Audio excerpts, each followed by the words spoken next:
You know what you should do? You should follow me on Twitter at Brommer018. Link in the description. Do it now.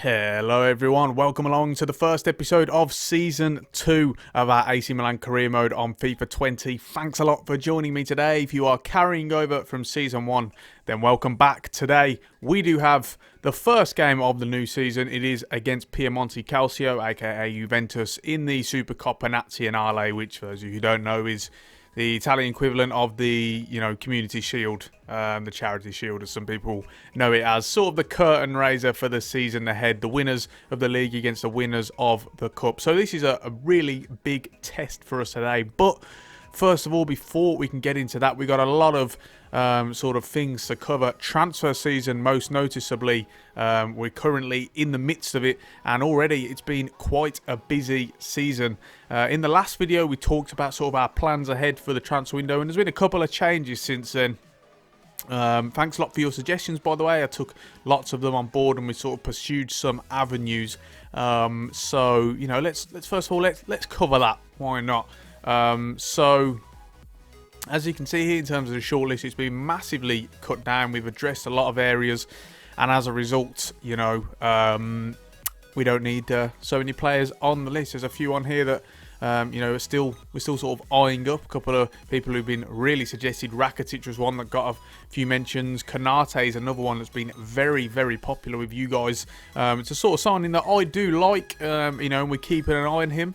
But the question is, one, is already in negotiations with Crystal Palace. Two, do we want to pay £30 million for a centre-back who is only going to be a rotation option? And, I'm sort of leaning to no, basically. So we'll see how that one goes. We're not going to be able to loan him in, unfortunately. The other one, which has sort of not went through, is Pietro Pellegrini.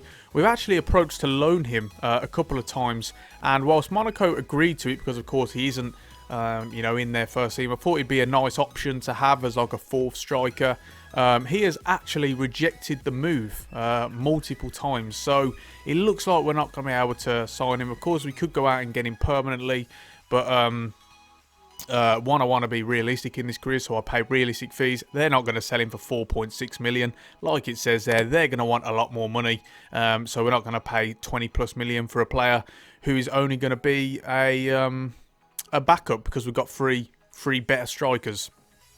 So yeah, that's one thing. Try to load him in as a rotation option, wouldn't work. So we're still looking for a striker, but elsewhere, in terms of successful offers, let me show you what's going on. One, Rolando Mandragora, we have brought him in 18 million. 20 million. Again, I did boost that up a little bit to a more realistic level. I think 20 million is a fair price for someone of Udinese, sort of a mid to lower table team in Serie A. I think that's a big price for them. Really a big fan of Mandragora, and he keeps into our philosophy of trying to sign, sort of young, homegrown players to build up that sort of core base. So I'm a big fan of him. He gives us sort of rounds off our midfield. Now, in terms of the deeper central midfielders, we've got him and we've got Tonali. So I really do like that base that we've got here. We've also signed this guy, Everton Jorge de Lima Jr. He was a free agent, basically. He's only 58 rated. This is just an experiment. He's 17. He was on the free agency list. He's a regen. He's got a couple of nice stats, so I thought, let's just take a gamble on him. We're only paying him 1,300 in wages a week. So literally that was just a gamble, just to see if we could sort of grow him into anything.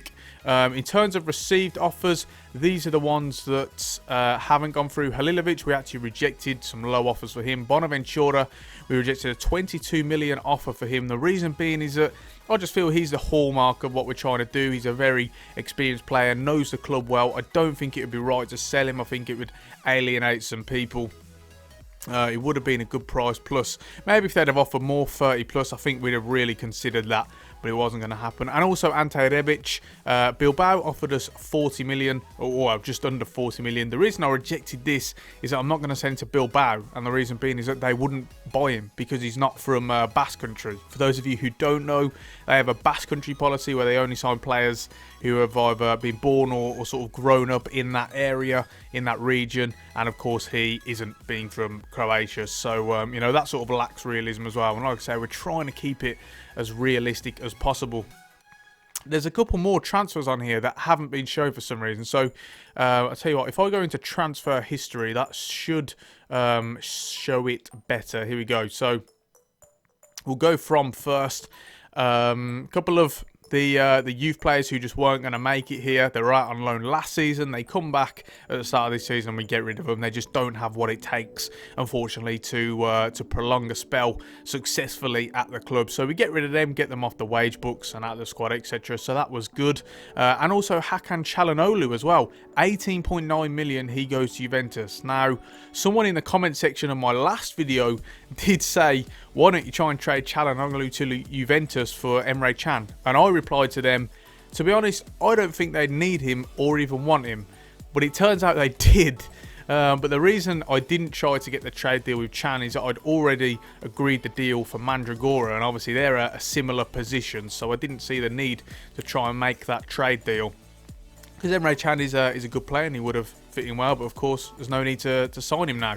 So we go ahead with it, 18.9 million. I'm very, very happy with how that went. And also Krunic as well. Brighton played his release clause of 11.5 million. I had transfer listed him anyway, so I'm really pleased with that deal for sure. He wasn't going to get into the first team, so very, very pleased with how transfer season has gone. There's also one more I need to show you as well that hasn't come up on here because it is a pre-contract expiry deal, and this is it. Jos Callejn. In the end, we did sign him £50,000 per week on a free deal, because his contract did expire at the end of last season with Napoli. Love this signing.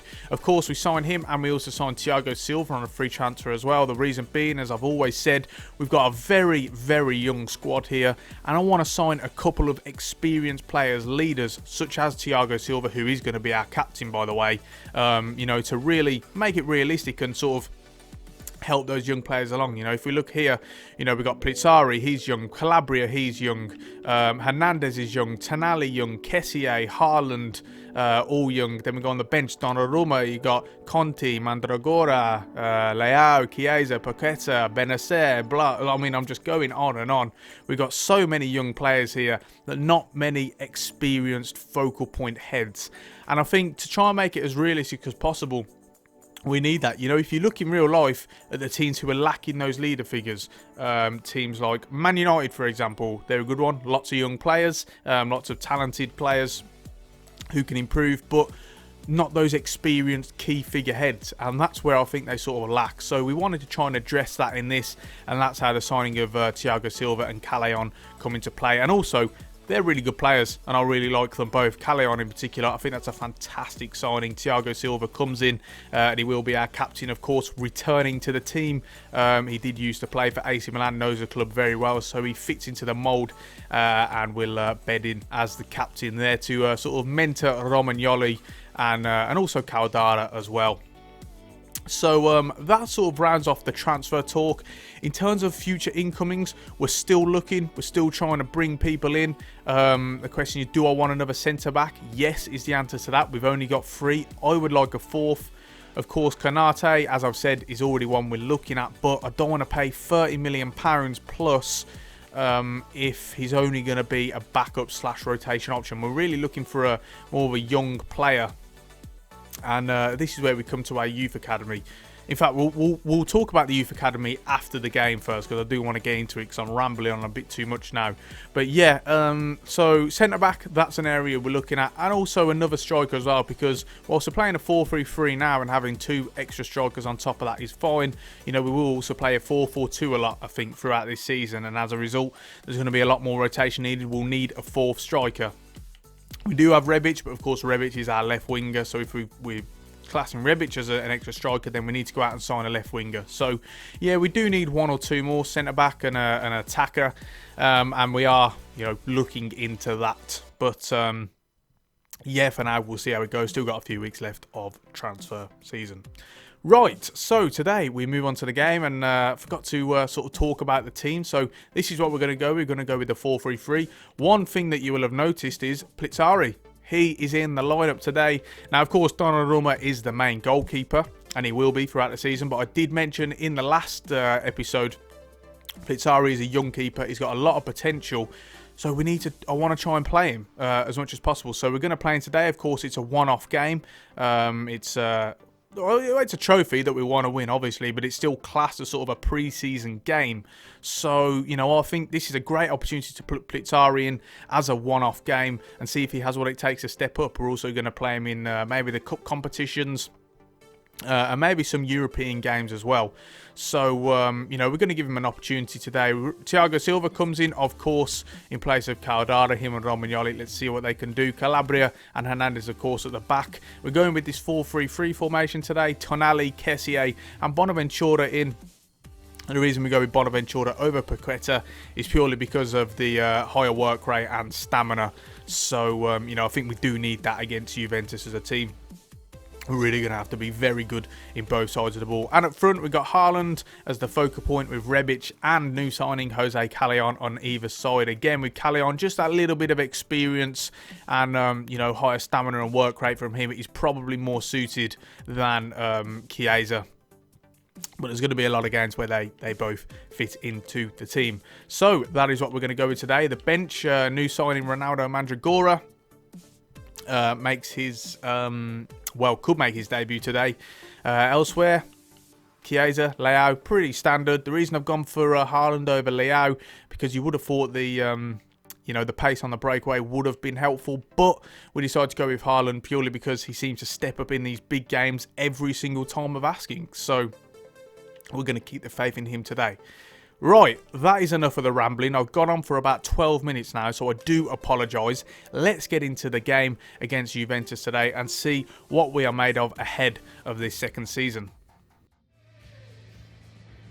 Real excitement and anticipation here. A cup final about to be decided. Who will hold the trophy aloft?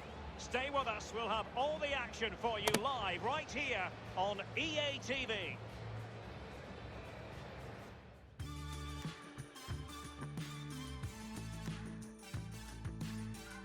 Well, after plenty of pre-match anticipation, the wait is finally over. My name is Derek Ray. I'm joined by Lee Dixon in the commentary box, and we're just seconds away from kickoff in what promises to be a spectacular final. And you can feel the atmosphere already, Lee. This should be a very significant occasion.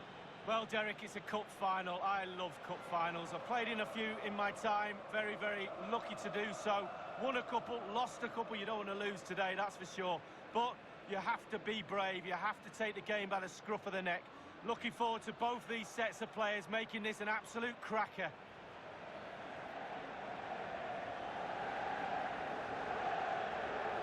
This is how the starting lineup looks today. Well, as a team, they do have their stylistic preference, and it really is all about trying to put the opposition under pressure, making sure that they don't compose themselves. Lee, do you expect to see more of that in this game? Yeah, pretty much. They love to press high, don't they? It's their preferred style of play, winning the ball high up the pitch. It certainly benefits their strikers. They're very good at it.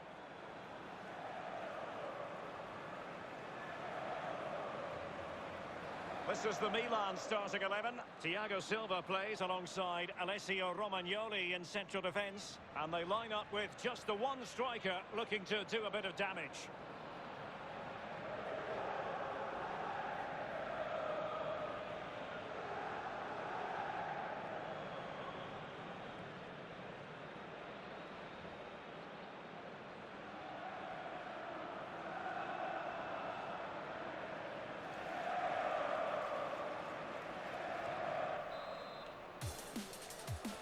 Here we go then, kick off.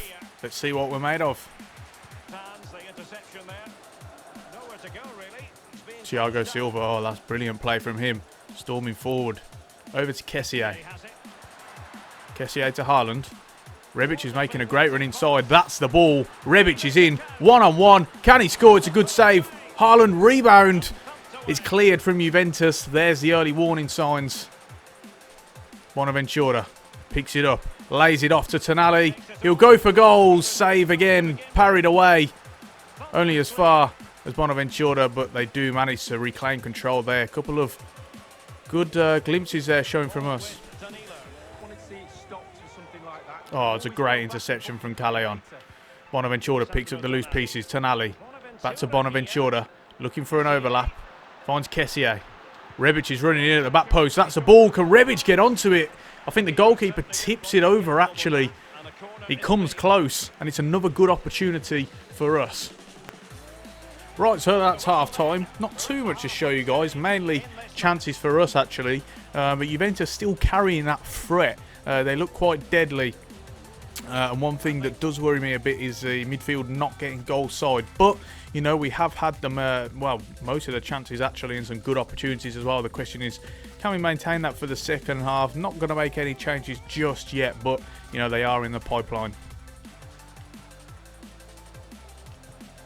Oh, given away there. Romagnoli, it's a poor mistake, and Juventus capitalise. 1-0. And it's Marco Asensio who opens the deadlock for Juventus. And I've got to say, it's poor. It's poor from me. Perhaps the pass isn't on there in the end. Should have just looked to play it to Tonali instead of trying to, you know, play along and look for the player in space to open up the game. It just backfires on us, and we've got to be really disappointed. We've been the better team. They haven't really threatened too much, and you know, they've got the opening goal, and fair play to them. 1-0. Marco Asensio with the goal. We need a bit of improvement.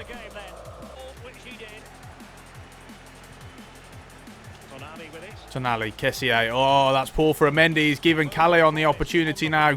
Frees him up, actually. Callejn, he's going to be forced to whip. We've seen he's taken out. It's got to be a penalty. It is. Poor for Matthijs de Ligt. He really has let his team down there. It's rash. Because Callejn really isn't going anywhere. I think he actually slides to stop the cross. He expects the cross to come in. But Callejn just holds onto it a little bit longer to try and get past his man. And de Ligt now has given us the opportunity to come back into the game. Kessié to take. Don't think we have any better penalty takers, do we? No, we don't. Can he equalise for us? Penalty's not been my strong suit this year, to be honest. Goes left. There it is. It's a good finish. And it is 1-1. Franck Kessié, whose penalty record, despite mine being fairly average, is quite good in this series. And once again, he steps up and remains cool. It's a nice finish in the end. Low, placed into the bottom corner. Well, fairly. Szczesny probably should have dived, actually, and he'd have had a decent chance. But, you know, it doesn't matter too much for us. What matters is that we are back into the game. And with that goal, we've got a level. We are going to make a couple of changes, actually. Bonaventura is one who just hasn't quite had the impact I'm looking for. He's had quite a poor game. So we're going to take him off and bring on Lucas Paqueta. And we're also going to bring off Haaland as well and bring on Leao. I think that pace could hurt them in these final 20 minutes or so. We'll see how this one goes. Leao looks for Callejn. Nice turn from Callejn. Got himself into a good position here. He's going to whip it in. Back post. It's tipped. Paqueta rebound. Saved again from Szczesny. Wow, that would have been a fantastic goal. It's actually a bicycle kick. Or scissor kick, should I say, actually. And Szczesny shows some great reactions just to get up and parry it away. Bonucci looks like he's coming on here for Danilo, I think that was. That's surprising. We'll see how that one plays out. Callejn looking for the 1-2 with Leao. Oh, it's bounced for him. Callejn, can he go back into Rafael Leao here? He can. Brilliant finish. Great breakaway. And it's 2-1. 84 minutes gone. And the substitute, Rafael Leao, makes his mark. It's him and Callejn teaming it well. There's a little bit of luck with the bounce to Callejn, but the 1-2 originally is a great idea. It's good execution as well. And Callejn, who returns the pass to Leao, gets it under his control, and it's only the finish to go. And my, he's so good in that situation. One-on-one with Szczesny. Szczesny cannot do anything about it. Great response it has been since going 1-0 down. And from going behind, we are now in the lead 2-1. With Milan in charge. Gonna look switch it out wide. Not the best of balls, actually. It's far under hit. But it doesn't matter, though. Juventus do not get the opportunity for one last attack. Full time in the end, and from going 1-0 down, we have retaliated brilliantly. It's a fantastic reaction. I think the two subs really did help us. Leao and Paqueta coming on for Bonaventura, and Haaland gave us that little bit more energy. But in particular, defence woke up a little bit, started to show better reactions. Jos Callejn came into the game much better in the second half and had a great impact. So what a way to start the season that is, and set the benchmark and a precedent for the rest of the season going ahead. That's really, sort of the standard that we've set ourselves now. And as Thiago Silva lifts, hopefully, his first trophy as many as AC Milan captain,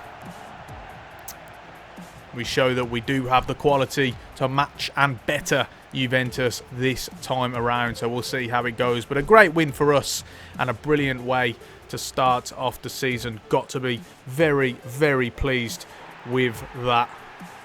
And don't forget, there's a lot more to come in the future. We've also got the Champions League as well to compete in this season, as well as defending our Coppa Italia and also the league. We've already won one trophy this season. The question is, can we win more and do multiple yet again in this club's history? Brilliant start to the season. That is onwards to the start of the league. So welcome back, everybody. The game has now finished, and I did say beforehand that I did want to talk about the Youth Academy at some point in this episode, so we're going to come back onto that now, and then we'll have a look at the fixture list and stuff for the season ahead.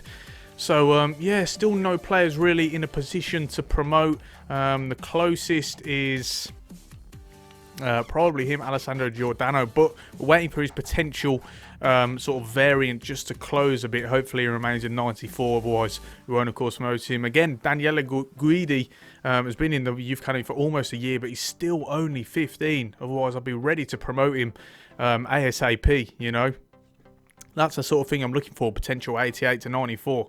But like I say, still only 15, so can't promote him yet. There's another one, Antonio Rossi, who we're looking at as well, but again, only 15. I had to release so many players because some just aren't quite developing to the standard that we are looking for. So, I just want to keep emphasising to you guys, I haven't forgotten about the Youth Academy. I am keeping an eye on it at all times, but we're just waiting for the right players. So we're going to see how it goes. Hopefully, my plan is sort of that we won't have to go and sign a couple of players, because we'll have some ready to go and promoted from the Youth Academy, and we can give them opportunities. But, at the moment, it's just not quite happening. In terms of objectives for the season ahead, make 2.7 million profit within 2 seasons from youth player sales. We'll see how that one goes. I'm not really looking at that one. Again, brand exposure can't really affect that too much. Competition prize money, but not shirt sales. Champions League, they want us to reach a semi-final. I think that's unrealistic, considering it's the first time we're back in the competition for a very, very long time, quite a few years. So we'll see how that one goes. Again, reach a semi-final and also win the league title. So reach both of them. That's what we're looking to do this season. To be honest, I think we're looking to build. Obviously, we want to defend our Coppa Italia. And yeah, we want to challenge for the Serie A title as well, seeing as we finished second last season. So, I think that one is certainly achievable. And again, keep salary growth under 10%. It's currently at 8%. I'm expecting it to go down a little bit more, though. So we'll see how that one plays out. Let's have a look at the fixture list for the season ahead. So we start off with a nice run of games, actually. Benevento, who have just been promoted, Sassuolo, Udinese as well. Then we're moving to Genoa, Torino. So first 2 games, we've really got to look to put a run of form together, set a precedent for the season ahead. Don't forget that we will have the Champions League group stage draw at some point around here, these dates, and then the first games will be some point around here. So, we've also got that mixed in as well, and we're going to start to see a lot of rotation things start to get going. In terms of when the tough run of form comes, it's really November, December. Then we have Inter Milan, we have Juventus, then Roma a couple of weeks later. So that's when things really kick in.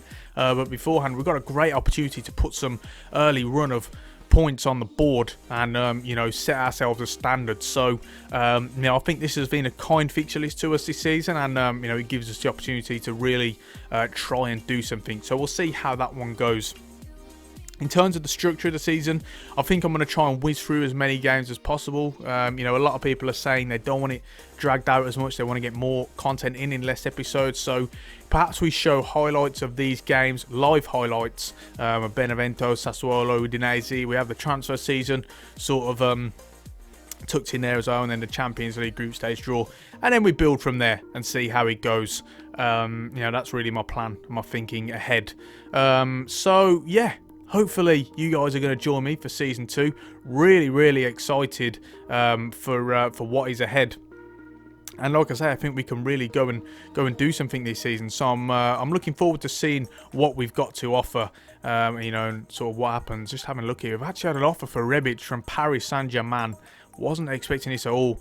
They say we can ask for 60 million. You know, this is a really tough one because I absolutely love Rebic and he's been fantastic for us this season. But can we turn down 60 million if we could get that for him? I don't think so. So what we're going to do is we're going to delegate this. We're going to ask for 60 and we'll put the minimum offer at what, maybe 56. And if we get that, there's no way in real life Milan would turn that down for Rebic, and it would just be too good of an offer to turn down. So we're going to ask for that. Don't write it off Paris Saint-Germain offering that, because as we've seen, they love to offer inflated prices. So we're going to see how that one plays out. But to be honest, I'm half hoping they don't, because I really like Rebic and he's going to be hard to replace. So yeah, that'd be a shame to see him go, but you'll have to wait to find out until the next episode. In the meantime, we are going to finish this off now, though. If you made it through to the end, thank you so much for watching. I really appreciate the support people are giving me on this series so far. I'm really grateful. It's been so good reading everyone's comments saying how they're really enjoying it. It's their favourite career mode. So you know, thanks a lot for that, guys. I'm like I say, I'm really grateful and you know, thankful for that. Do subscribe to the channel if you haven't already for more regular content from the likes of FIFA, PES, maybe Football Manager. Still contemplating that one. And leave a like on the video if you enjoyed it as well, just to let me know that you are enjoying it and want to see more. On that note, we're going to finish it off there. Thanks so much for watching, and I'll see you soon.